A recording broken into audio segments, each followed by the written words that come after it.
Assalamualaikum warahmatullahi wabarakatuh. Bismillahirrahmanirrahim.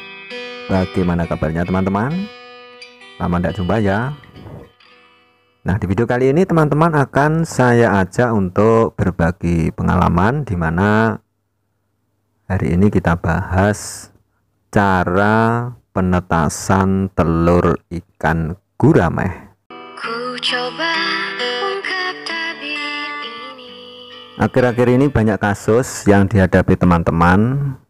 Saya sendiri juga merasakan ya teman-teman, di mana suhu dingin di saat malam itu mengakibatkan benih-benih ikan gurame terutama yang masih kecil itu pada mati teman-teman. Nah, bagaimana solusinya dan langkah-langkah yang harus kita hadapi? Ada banyak cara teman-teman. Jadi saya sendiri menggunakan cara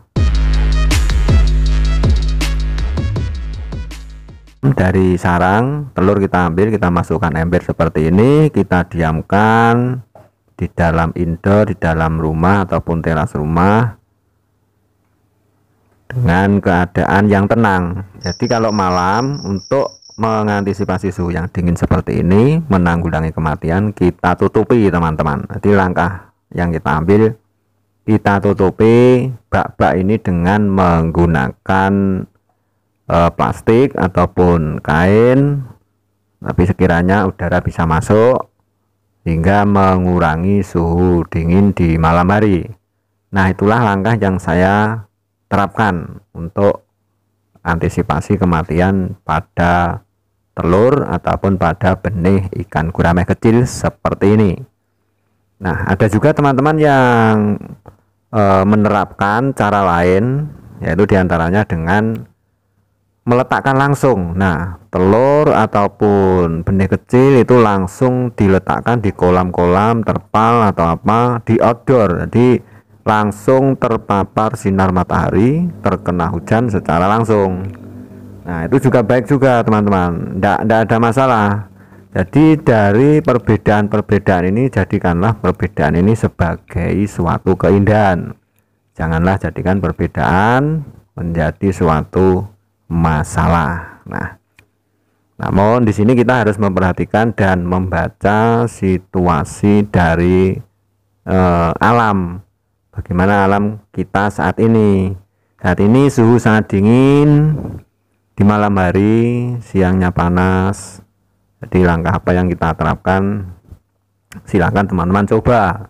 Nah, sedangkan saya menggunakan penerapan seperti itu secara indoor, jadi bebas, aman dari hujan sementara, dan suhu dingin kita bisa atasi dengan menutupinya. Kalau misalkan di outdoor itu kita kesulitan untuk mengatasi yang namanya suhu dingin seperti itu, jadi kemungkinan kematian itu lebih tinggi. Nah, tapi balik juga teman-teman, semua itu tergantung pengalaman kita. Nah, pengalaman dipicu dari situasi alam dan kondisi di mana tempat teman-teman berada. Nah, kalau misalkan tempat teman-teman itu di dataran tinggi, itu malamnya suhunya dingin. Nah, itu pasti. Itu kalau penerapan kita outdoor itu kayaknya kok mungkin kurang baik. Baiknya menggunakan indoor. Nah, kalau misalkan perkotaan, kita menerapkan sistem outdoor itu kayaknya masih masuk lah. Karena mungkin lingkungan kita kiri kanan banyak gedung, banyak penghalang, sehingga angin tidak terlalu kencang menerpa kolam kita, sehingga masih aman lah. Semua itu tergantung teman-teman dan cara teman-teman untuk menetaskan telur ikan gurame ini, baik itu indoor ataupun outdoor teman-teman. Jadi janganlah jadikan perbedaan ini menjadi suatu masalah. Ini kita belajar bersama-sama ya, saling berbagi ilmu.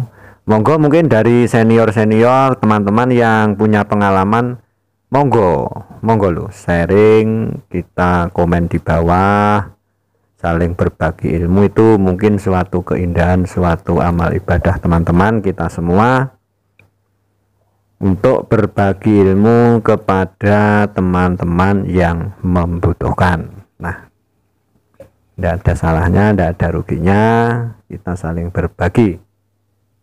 Insya Allah ke depan akan membawa keberkahan kepada diri kita dan keluarga kita masing-masing ya. Semoga saja. Amin amin ya robbal alamin. Mungkin dari teman-teman lain ada yang secara langsung di order ya. Tadi ada salah satu teman yang komen di salah satu video saya bab penetasan ini langsung di order. Nah, saya memaklumi, maksudnya baik juga, namun saya menerapkan di indoor itu banyak sebab, perlu diperhatikan juga faktor eksternal lain. Nah, misalkan predator. Nah, di luar itu banyak di lokasi saya karena bertepatan di sebelah sungai gede, jadi pembuangan saya itu kolam langsung ke sungai gede, sungai besar.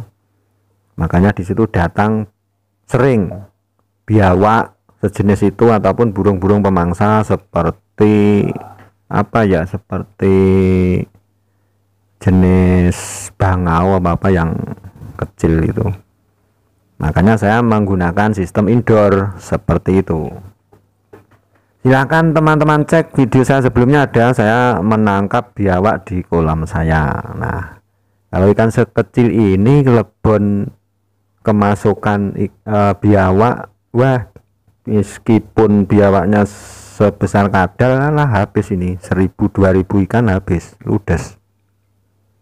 Makanya saya menerapkan sistem indoor seperti itu teman-teman. Belum lagi kalau ada saluran yang menghubung langsung dengan sungai, tapi kita berhadapan dengan yang namanya ikan-ikan predator seperti ikan gabus.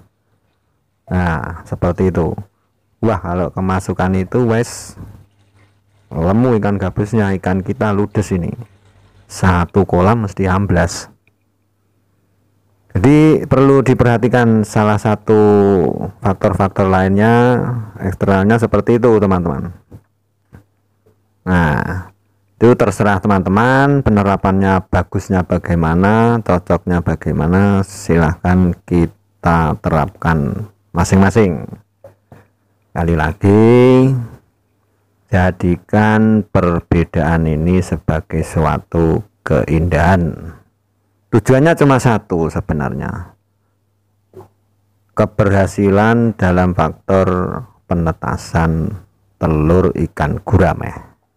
Tujuannya itu cukup satu, memaksimalkan, menekan angka kematian pada benih ini.